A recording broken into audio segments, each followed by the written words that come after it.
Selamat malam saudara yang terkasih di dalam Tuhan. Kita bersyukur untuk momen hari ini kita boleh berada kembali dalam satu persekutuan di mana kita boleh bersama-sama menikmati kehadiran Tuhan. Meski kita berada di rumah kita masing-masing, terpisah oleh jarak dan tempat yang berbeda, tapi kita percaya ini adalah sebuah momen yang Tuhan mau untuk kita bersama-sama menikmati kehadirannya, menikmati kasih-Nya. Biarlah dalam momen malam hari ini kita boleh ditarik semakin dekat kepada kasih Tuhan. Sebab tidak ada satupun tempat di dunia ini, tidak ada satupun hal yang dapat kita sembunyikan dari Tuhan. Kemana kita bisa pergi berlari jauh dari Tuhan. Seperti pemazmur yang berkata di dalam Mazmur 139 ayat 7 sampai 10 demikian. Kemana aku dapat pergi menjauhi roh-Mu? Kemana aku dapat lari dari hadapan-Mu? Jika aku mendaki ke langit, Engkau di sana. Jika aku menaruh tempat tidurku di dunia orang mati, di situ pun Engkau. Jika aku terbang dengan sayap fajar dan membuat kediaman di ujung laut, juga di sana tangan-Mu akan menuntun aku dan tangan kanan-Mu memegang aku. Mari kita naikkan pujian ini untuk mengingatkan kita betapa besar, betapa indahnya Tuhan kita itu.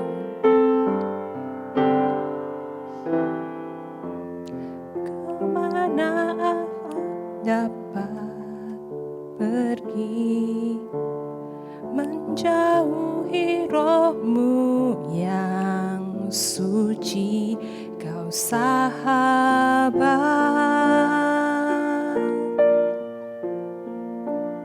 dan Kau dekat.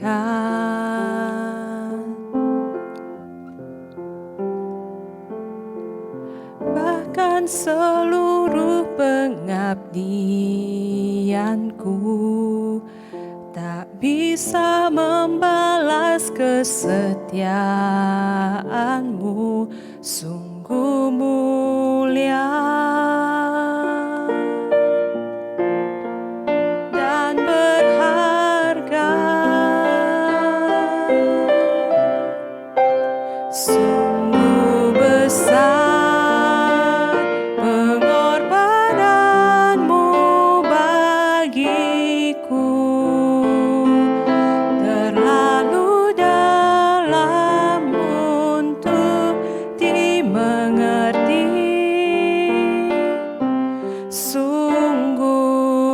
besar, sungguh indah yang Kau pikirkan tentangku, tak terselami bagiku. Sungguh indah.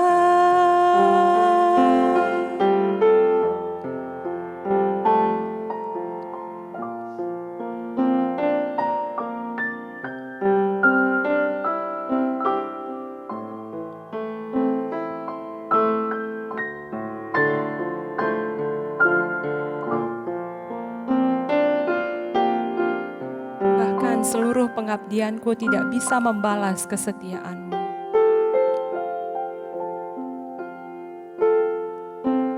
Bahkan seluruh pengabdianku tak bisa membalas kesetiaan-Mu, sungguh mulia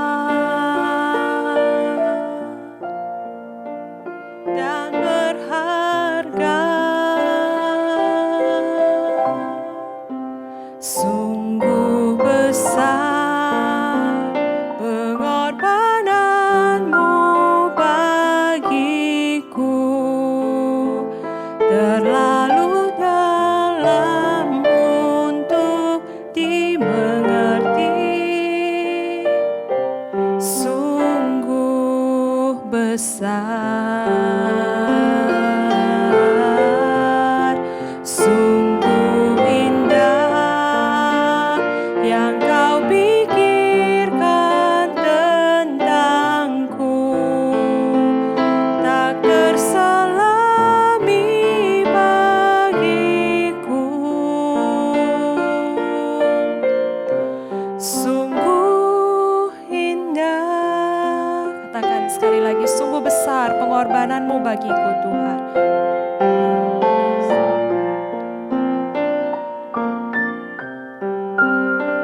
Bagiku terlalu dalam untuk dimengerti, sungguh besar,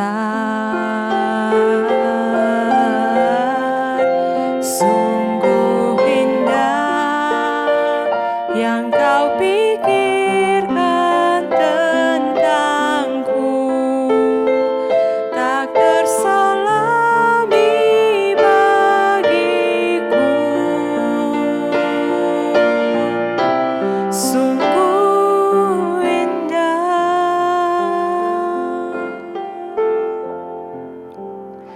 Mari saya mengajak kita untuk menundukkan kepala dan kita ambil waktu di hadapan Tuhan. Mari kita mengucap syukur kepada Tuhan untuk setiap penyertaan-Nya, untuk kasih-Nya, untuk pengorbanannya yang begitu besar yang telah Ia nyatakan bagi setiap kita.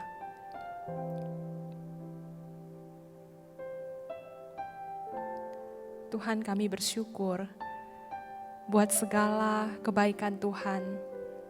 Kami bersyukur buat kasih setia Tuhan, buat penyertaan Tuhan yang boleh menyertai kami sampai kami berada di titik ini, sampai hari ini. Kami bersyukur kalau kami boleh ada sebagaimana kami ada, semua karena anugerah Tuhan, semua karena berkat Tuhan, semua karena kebaikan Tuhan bagi kami. Terpujilah Engkau Tuhan, terpujilah Engkau Allah yang begitu mengasihi kami. Terpujilah Engkau yang telah merencanakan satu rencana penyelamatan dan penebusan bagi kami, sehingga setiap kami anak-anak-Mu dapat menjadi orang-orang yang diselamatkan, sehingga kami dapat hidup dan kami hidup dalam segala kelimpahan yang telah Engkau curahkan bagi kami. Terima kasih Tuhan, kami bersyukur di dalam nama Tuhan Yesus, Juru Selamat kami yang hidup. Amin. Saudara, kalau saudara ingat, tahun lalu tanggal 22 Maret adalah untuk pertama kalinya kita mengadakan ibadah virtual. Hari ini tanggal 19 Maret, hampir 1 tahun sudah kita melakukan ibadah secara virtual. Saat ini saya mengajak kita untuk bersama-sama menaikkan doa kita.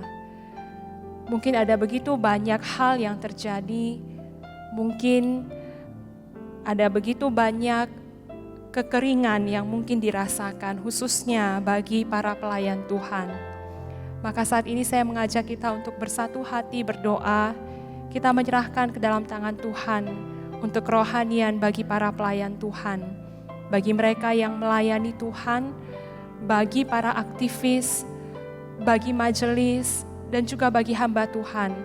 Mari kita naikkan doa kita di hadapan Tuhan.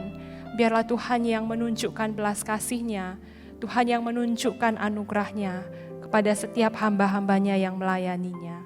Mari kita berdoa. Tuhan, saat ini kami menaikkan doa kami untuk setiap hamba-Mu yang melayani Engkau, untuk setiap pelayan ibadah, untuk hamba Tuhan, untuk majelis, untuk setiap aktivis. Kami menyerahkan mereka ke dalam tangan Tuhan. Dalam 1 tahun ini Tuhan, ketika pelayanan harus dilakukan dengan cara yang berbeda, ketika gedung gereja tidak lagi dibuka seperti dulu dan orang-orang bisa beribadah di gedung gereja, kami mau berserah kepada Tuhan, menyerahkan ke dalam tangan-Mu untuk setiap pelayan-Mu ya Tuhan. Untuk mereka yang telah mengalami kekeringan rohani, biarlah Engkau yang menyertai mereka ya Tuhan. Biarlah Engkau sendiri yang terus menguatkan mereka. Biarlah Engkau sendiri yang terus menuntun. Bahkan Engkau boleh terlebih dahulu membuat para pelayan-Mu ini menyadari bahwa sesungguhnya Engkau telah terlebih dahulu melayani kami. Pimpinlah setiap hamba-hamba-Mu yang melayani ya Tuhan di gereja ini. Baik itu para majelis, WL, singer, pemusik, dan sebagainya. Mereka yang ikut ambil bagian di dalam pelayanan. Tuhan yang kiranya menguatkan mereka. Dan biarlah mereka boleh belajar, setiap kami hamba-Mu boleh belajar, bahwa sekalipun gedung gereja terbatas, sekalipun kami tidak bisa lagi beribadah seperti dulu, tapi setiap kami, diri-diri kami adalah hamba Tuhan yang dapat melayani Engkau di mana saja, kapanpun, dimanapun kami berada. Pimpin setiap hamba-Mu ya Tuhan. Dalam nama-Mu kami naikkan doa kami. Amin. Saudara, kita juga mau berdoa dalam 1 tahun ibadah virtual. Saya tidak tahu apa yang saudara-saudara alami di rumah, tapi mungkin ini juga adalah hal yang baru dan tidak mudah yang ternyata sudah kita lewati selama 1 tahun. Maka mari saat ini kita berdoa menyerahkan ke dalam tangan Tuhan untuk setiap jemaat Tuhan. Kita berdoa untuk kerohanian setiap jemaat. Mungkin dalam 1 tahun ini ada sebagian kita yang mengalami pertumbuhan kerohanian, puji Tuhan. Tapi jika mungkin ada di antara setiap kita yang mulai mengalami kekeringan, mulai mengalami kelesuan, mulai banyak hal yang tidak terduga yang terjadi. Ada banyak pergumulan mungkin atau masalah mungkin yang menimpa, yang membuat kita mulai kehilangan semangat, mulai lesu. Mari kita datang kepada Tuhan. Mari kita naikkan doa kita ke hadapan Tuhan. Kita berdoa untuk kerohanian jemaat Tuhan. Supaya setiap jemaat Tuhan boleh tetap merasakan kasih Tuhan yang besar. Mari kita berdoa. Tuhan, kami juga berdoa menyerahkan ke dalam tangan Tuhan untuk setiap jemaat-Mu. Ya Tuhan, kondisi ini sudah kami alami 1 tahun. Kami mau menyerahkan ke dalam tangan-Mu untuk setiap jemaat-Mu yang mungkin sudah mengalami kelelahan, kekeringan, kelesuan. Biarlah Engkau sendiri yang menyegarkan jiwa mereka. Biarlah Engkau sendiri yang mengisi hati pikiran mereka dengan diri-Mu sendiri, dengan kasih-Mu. Sehingga terlepas dari setiap hal yang terjadi, terlepas dari setiap perubahan musim hidup yang terjadi, setiap jemaat-Mu boleh tetap mengandalkan Engkau dan boleh tetap percaya kepadamu. Boleh tetap percaya dan berpegang kepada kasih-Mu yang tidak pernah berubah. Biarlah Engkau yang menyertai ya Tuhan. Pimpinlah setiap jemaat-Mu. Kami berdoa, hamba-Mu menyerahkan untuk setiap jemaat GKI Medan. Pimpin dan sertailah mereka ya Tuhan. Buat mereka yang mungkin mengalami pertumbuhan kerohanian, kami bersyukur. Dan kiranya Engkau yang boleh terus memupuk hal itu, sehingga setiap jemaat-Mu boleh terus bertumbuh di dalam Engkau. Terima kasih Tuhan, dalam nama-Mu kami naikkan doa kami. Amin. Saudara, kita juga mau mendukung saudara-saudara seiman kita yang lain, yang sedang mengalami kelemahan tubuh saat ini. Kalau saudara tahu nama-nama mereka, saudara boleh menyebutkannya di dalam doa. Kita berdoa untuk Bapak Go Paucin dalam kelemahan tubuhnya. Kita berdoa untuk Clement. Kita juga berdoa menyerahkan untuk para orang tua dari jemaat yang saat ini mungkin mengalami kelemahan tubuh karena usia yang sudah lanjut. ataupun mereka yang mungkin terpapar COVID, atau mungkin ada keluarga kita yang terpapar. Kita mau serahkan mereka di dalam tangan Tuhan, supaya dalam kelemahan tubuh mereka boleh tetap merasakan ada penghiburan dan kekuatan dari Allah. Mari kita tundukkan kepala dan kita berdoa. Tuhan, kami juga mau menyerahkan ke dalam tangan-Mu untuk setiap jemaat-Mu yang saat ini sedang mengalami kondisi yang lemah tubuh ya Tuhan. Biarlah belas kasihan Tuhan boleh menyertai mereka. Biarlah kekuatan, penghiburan dari Tuhan boleh beserta dengan mereka, sehingga dalam kondisi yang lemah, kondisi fisik yang terbatas, mereka boleh percaya kepada Engkau dan mengandalkan Engkau. Pimpin dan sertailah mereka ya Tuhan. Biarlah kasih-Mu, kehadiran-Mu boleh nyata dirasakan bagi setiap jemaat-jemaat, bagi setiap mereka yang saat ini sedang mengalami kelemahan fisik. Kami berdoa untuk Clement, untuk Bapak Gopaucin, dan juga untuk jemaat, untuk setiap pelayan-Mu, untuk mereka yang sedang dalam kondisi yang tidak baik, ataupun mereka yang mungkin terpapar virus. Kiranya Tuhan yang memberkati ya Tuhan, untuk pengobatan, untuk perawatan, obat-obatan yang mereka konsumsi semuanya boleh berfungsi dengan baik dan memberikan kembali kekuatan dan kesehatan kepada mereka. Terima kasih Tuhan. Kami menaikkan setiap doa kami, setiap seruan kami di dalam nama Tuhan. Karena kami tahu bahwa kami punya Allah yang berkuasa. Kami punya Allah yang mendengarkan doa-doa kami dan akan menjawabnya sesuai dengan kehendak dan rencana-Mu. Terima kasih Tuhan.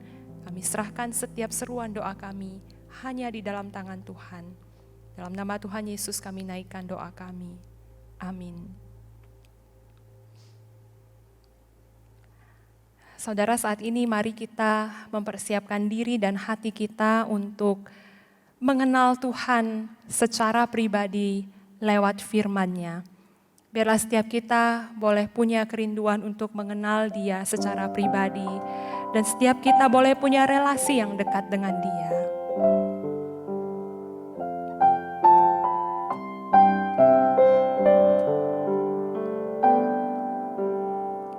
Aku rindu mengenalmu, mengenalmu secara pribadi.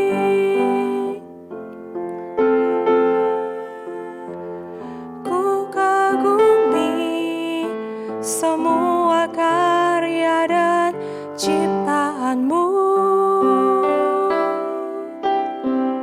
tapi tiada ku kenal pribadi, semuanya sia-sia saja. Aku rindu mengenal-Mu.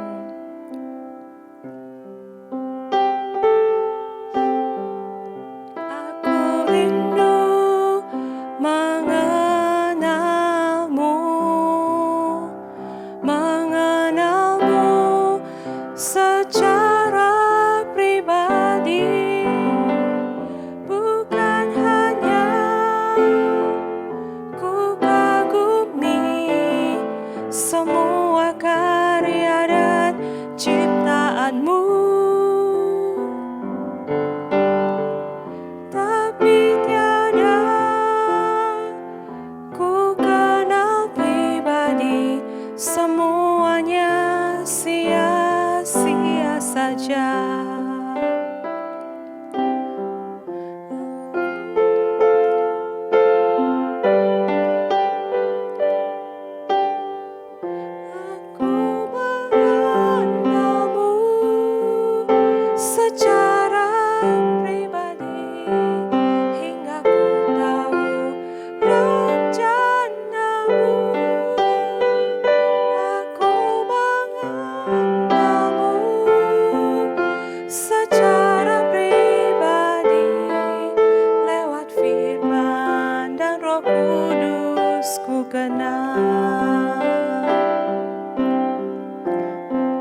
semuanya sia-sia saja.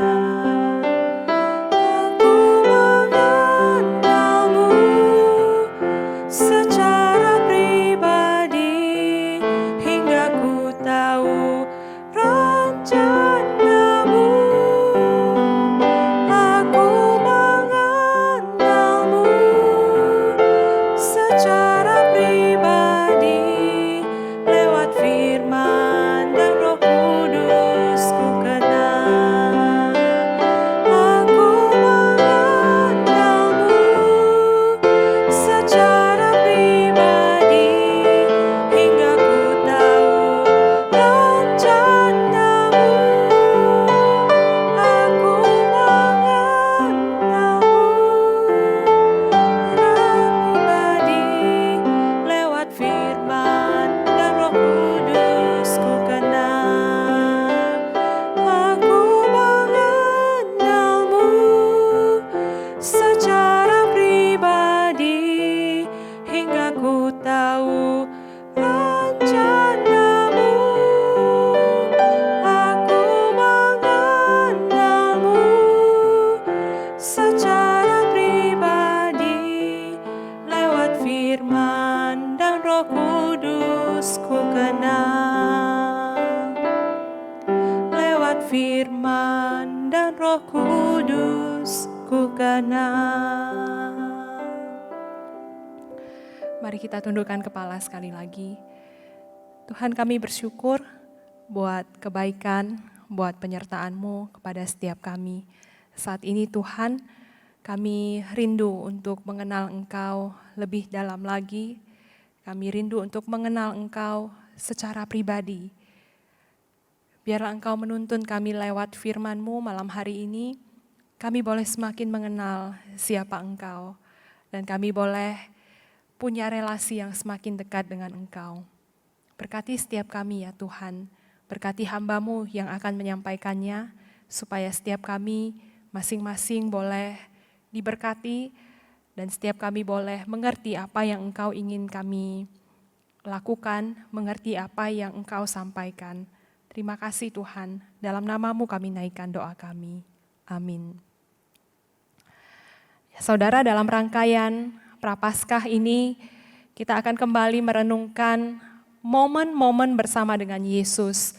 Nah, hari ini kita merenungkan momen Herodes bersama dengan Yesus yang terambil dari firman Tuhan dari Lukas 23 ayat yang ke-8 sampai 12. Kalau saudara sudah menemukannya, Lukas 23 ayat 8 sampai 12, saya akan mengajak kita untuk bersama-sama memperhatikannya. Ketika Herodes melihat Yesus, ia sangat girang. Sebab sudah lama ia ingin melihatnya, karena ia sering mendengar tentang dia. Lagi pula ia mengharapkan melihat bagaimana Yesus mengadakan suatu tanda. Ia mengajukan banyak pertanyaan kepada Yesus, tetapi Yesus tidak memberi jawaban apapun. Sementara itu, imam-imam kepala dan ahli-ahli Taurat maju ke depan dan melontarkan tuduhan-tuduhan yang berat terhadap dia. Maka mulailah Herodes dan pasukannya menista dan mengolok-olokkan dia. Ia mengenakan jubah kebesaran kepadanya, lalu mengirim dia kembali kepada Pilatus. Dan pada hari itu juga bersahabatlah Herodes dan Pilatus. Sebelum itu mereka bermusuhan. Demikian firman Tuhan. Saudara mungkin tidak asing lagi dengan sebuah istilah kepo. Kepo, kata yang diserap dari bahasa Hokkien kepo, ya, yang artinya kepengen tahu segala urusan orang.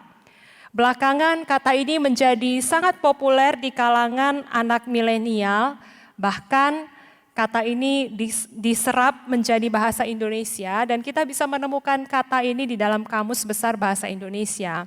KBBI memberikan arti kepo itu adalah rasa ingin tahu yang berlebihan tentang kepentingan atau urusan orang lain. Dan menariknya, kata kepo ini juga diserap menjadi bahasa Inggris, yaitu kepo. Dan kata kepo ini sendiri diberi kepanjangan dalam bahasa Inggris, yaitu keeping every particular object. Nah, kalau diterjemahkan bebas ke dalam bahasa Indonesia, artinya kira-kira pengen tahu setiap hal detail tentang sesuatu. Ya, kurang lebih artinya sama dengan definisi kepo itu sendiri. Nah, saya tidak tahu kenapa kata kepo ini begitu fenomenal sampai diserap dalam bahasa Indonesia, diserap dalam bahasa Inggris, dan artinya semua sama, bisa sama begitu ya artinya. Tapi menurut analisis dan kesimpulan saya pribadi, hal ini terjadi karena memang pada dasarnya manusia itu suka kepo dengan orang lain. Kita suka sekali pengen tahu tentang urusan orang lain. Kita pengen tahu bahkan sampai particular object tentang hidup orang lain. Nah, itu sebabnya juga mungkin kalau ada berita hangat tentang seorang public figure atau artis, berita tentang Kaisang yang ghosting begitu ya, itu akan langsung jadi berita utama. Karena pada dasarnya kita memang kepo, kita ingin tahu banyak, kita pengen tahu particular object dalam hidup orang lain. Tapi sayangnya kebanyakan kita cuma pengen tahu tentang orang lain bukan karena kita peduli atau karena kita pengen kenal lebih dekat, bukan karena kita pengen lebih kenal orang itu, tapi cuma sekedar kepo saja. Kita cuma pengen tahu untuk mendapatkan informasi tentang orang itu untuk memuaskan rasa ingin tahu kita.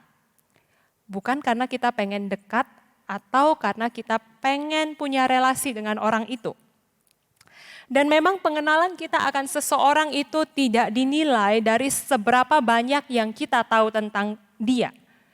Pengenalan kita tentang seseorang tidak dinilai dari seberapa banyak yang kita tahu tentang orang itu, tapi dari seberapa dalam kita mengenal orang tersebut. Kita mungkin tahu banyak tentang Presiden Jokowi. Kita mungkin bisa tahu Presiden dulu SD, dari TK, SD sampai kuliah itu di mana. Kita mungkin tahu Bapak Jokowi itu hobinya apa, bahkan sampai makanan kesukaannya kita mungkin bisa tahu. Banyak hal yang kita bisa tahu tentang dia. Tapi belum tentu kita kenal dalam Presiden Jokowi.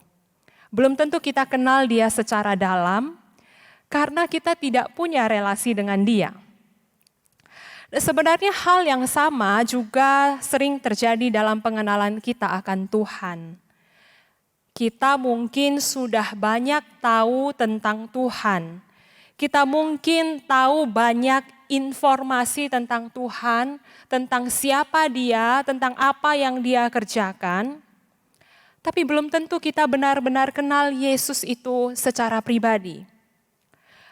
Bisa jadi selama ini kita cuman hanya ingin kepo, cuman ingin tahu tentang Tuhan, tapi tidak benar-benar kenal dia secara pribadi. Herodes dalam perikop ini juga digambarkan sebagai orang yang kepo, orang yang punya rasa ingin tahu yang besar terhadap Yesus. Lukas mencatat bahwa sudah lama sekali Herodes ini ingin bertemu dengan Yesus dan dia sangat girang ketika waktu itu dia bisa bertemu langsung dengan Yesus. Dia mungkin sudah sering dengar tentang Yesus dan dia mengharapkan melihat Yesus itu secara langsung mengadakan mukjizat atau tanda. Berita tentang Yesus tentu saja bukan hal yang asing di tengah masyarakat pada waktu itu yang hidup di sekitar Yerusalem. Apalagi Yesus sanggup melakukan berbagai mukjizat-mukjizat. Tidak heran jika banyak orang yang takjub dengan Yesus. Bahkan Herodes sendiri pun kepo, kepengen tahu, pengen lihat langsung bagaimana sih kalau Yesus itu mengadakan mukjizat. Maka hal ini membuatnya mengajukan banyak sekali pertanyaan kepada Yesus ketika pada waktu itu Yesus dibawa ke hadapannya. Namun Yesus tidak memberikan satupun jawaban kepada Herodes. Herodes cuma pengen tahu tentang Yesus untuk memuaskan rasa ingin tahunya. Bukan karena dia tersentuh dan percaya kepada Yesus. Maka bagi Herodes berlaku perkataan Yesus yang dia sampaikan kepada murid-muridnya yang dicatat oleh Lukas. Dalam Lukas pasal 10 ayat 24, dia katakan bahwa banyak nabi dan raja ingin melihat apa yang kamu lihat. Kamu dalam hal ini adalah murid-murid Yesus, tapi mereka tidak melihatnya. Dan ingin mendengar apa yang kamu dengar, tetapi tidak mendengarnya. Ya, tentu saja Yesus itu tahu kedalaman hati Herodes. Dia girang bertemu Yesus dan mengajukan banyak sekali pertanyaan kepada Yesus, bukan karena dia ingin mengenal Yesus lebih dalam. Tapi dia cuman kepo, cuman pengen tahu. Dan hal ini terbukti lebih lanjut karena pada akhirnya Herodes juga ikut mengolok-olok Yesus dengan mengenakan jubah kebesaran kepadanya dan mengirimkannya kembali kepada Pilatus. Sebab dia juga tidak mendapati kesalahan pada Yesus. Dia tahu itu, tapi dia bertindak dengan tidak adil. Sampai poin ini mari kita berhenti sejenak dan menanyakan kembali kepada diri kita sendiri. Herodes pada waktu itu punya sebuah kesempatan. Herodes pada waktu itu punya sebuah momen untuk bertemu secara langsung dengan Yesus. Yesus ada di hadapannya pada saat itu. Kalau selama ini mungkin dia hanya dengar dari kata orang tentang siapa Yesus itu, tentang apa yang Yesus lakukan, pada malam itu, pada waktu itu, Yesus ada di hadapannya. Tapi hal ini sayangnya tidak berdampak secara personal bagi Herodes. Sebab dia hanya sekedar ingin tahu tentang Yesus.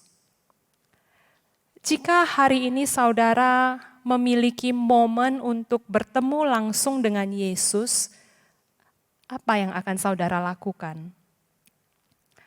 Saya memberi saudara kesempatan untuk memejamkan mata sejenak ataupun menatap kepada pemandangan di layar handphone atau layar televisi saudara.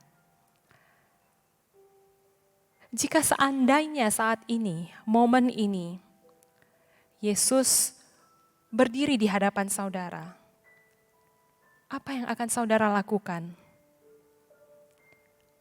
Apa yang akan saudara katakan kepadanya?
Mungkin kelihatannya susah ya bagi kita untuk membayangkan hal itu.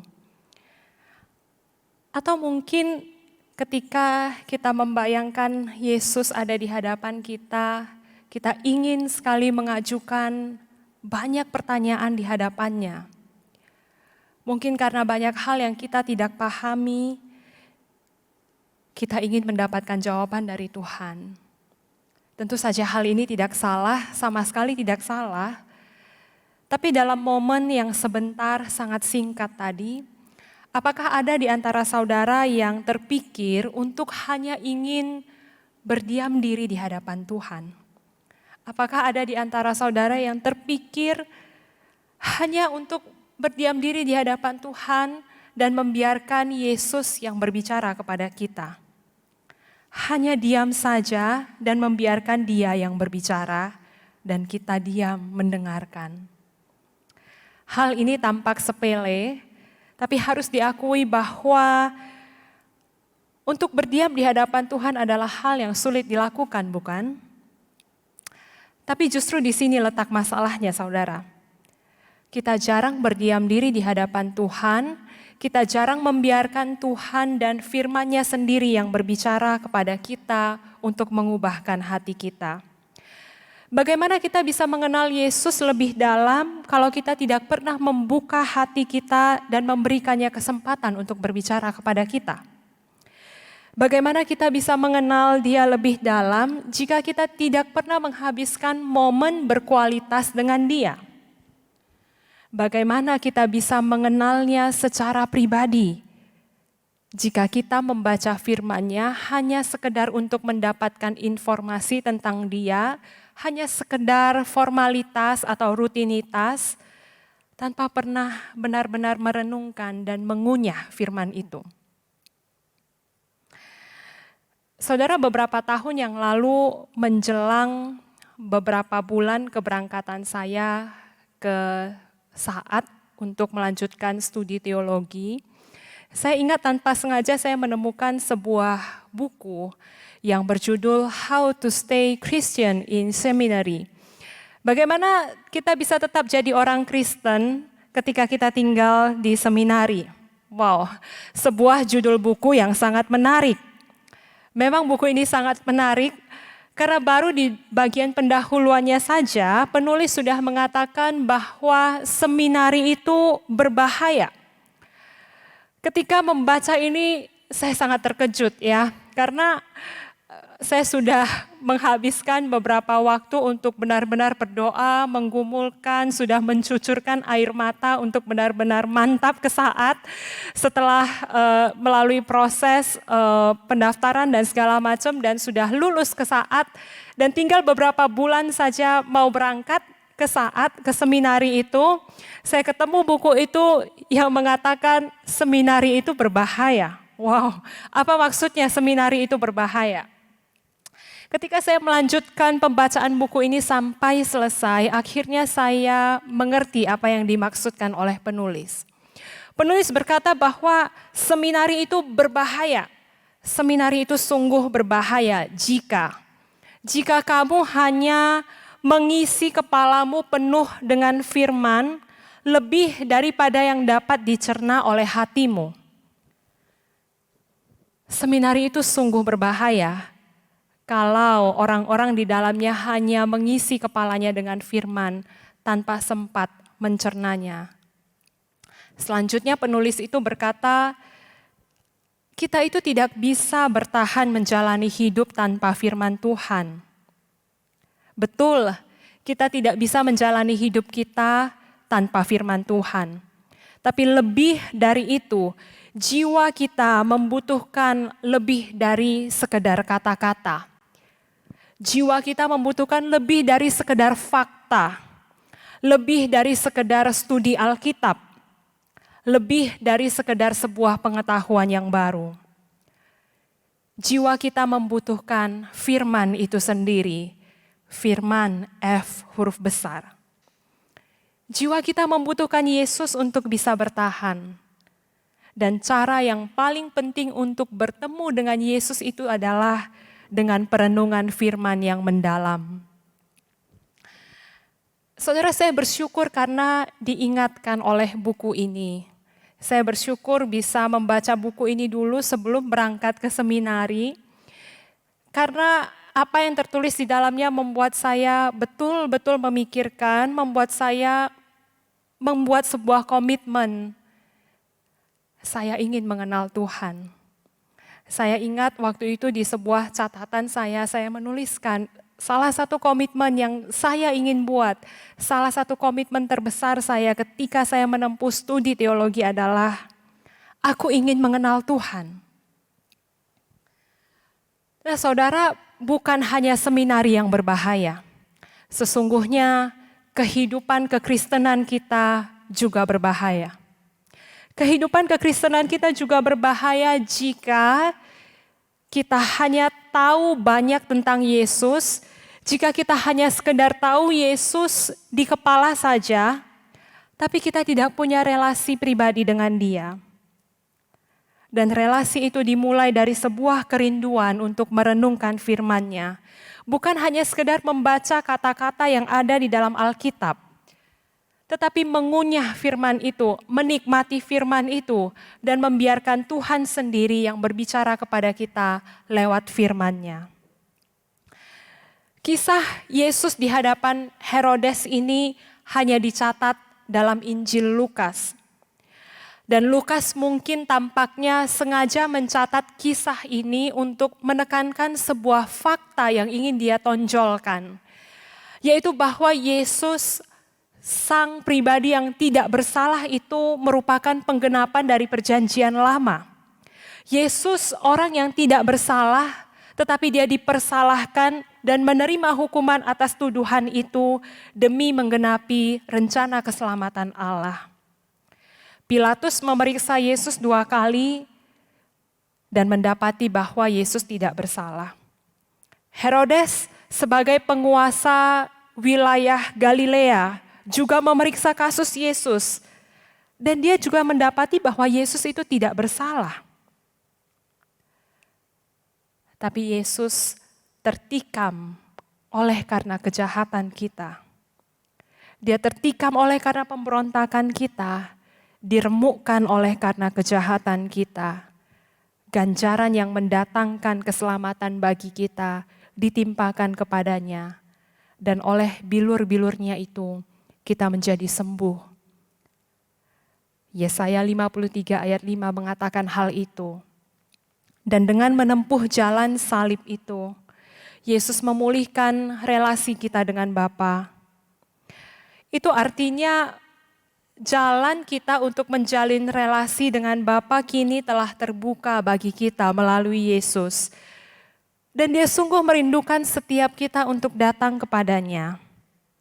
Dalam perikop ini Lukas mencatat bahwa sebelum kematiannya pun karena mengadili perkara Yesus, Herodes dan Pilatus yang notabene tidak percaya kepadanya itu pun jadi bersahabat. Relasi mereka dipulihkan. Sebelumnya mereka bermusuhan. Saudara, relasi kita dengan Allah Bapa yang telah dipulihkan itu membuat akses kita untuk berelasi dengan Bapa menjadi terbuka. Ada kesempatan bagi kita untuk mengalami satu relasi yang indah dengan Bapa kita. Saya yakin berita ini sudah sering kita dengar. Saya yakin berita ini sudah entah berapa kali kita dengar dalam berita khotbah. Dan bahkan semakin gencar diberitakan, disampaikan pada momen menjelang Jumat Agung seperti saat-saat ini. Tapi apakah saudara masih bergetar ketika mendengarkan berita ini? Siapa Yesus itu bagi saudara secara pribadi? Apa yang saudara rasakan ketika mengetahui bahwa Dia mati untuk kita? Biarlah hal ini menjadi PR dan perenungan kita di masa-masa Prapaskah ini. Biarlah pertanyaan-pertanyaan ini boleh kita renungkan. Apakah fakta tentang kematian Yesus yang selama ini saya tahu di kepala saya telah benar-benar saya rasakan di hati saya dan telah mengubah saya? Dan saya berdoa kiranya di momen Prapaskah ini kita dapat memiliki pengenalan yang lebih dalam dengan Dia. Kita boleh mengenalnya secara pribadi dan memiliki relasi pribadi dengan Dia. Mari kita tundukkan kepala dan kita berdoa.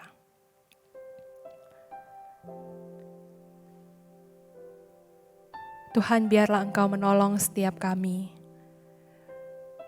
supaya kami bukan hanya tahu tentang Engkau, supaya kami bukan hanya punya informasi tentang Engkau, bukan hanya kepo atau pengen tahu tentang Tuhan, hanya sekedar menjadikan firman-Mu sebagai bahan untuk studi, sebagai bahan untuk mungkin memamerkan kepintaran ataupun penguasaan Alkitab kami. Tapi biarlah pengenalan kami akan Tuhan boleh sungguh-sungguh kami lakukan karena hati yang rindu untuk berelasi dengan Engkau. Dan biarlah setiap kami anak-anak-Mu ini bisa punya relasi yang dekat, yang dalam dengan Engkau. Biarlah setiap kami boleh mengenal Engkau secara pribadi ya Tuhan. Biarlah setiap kami boleh menemukan Engkau.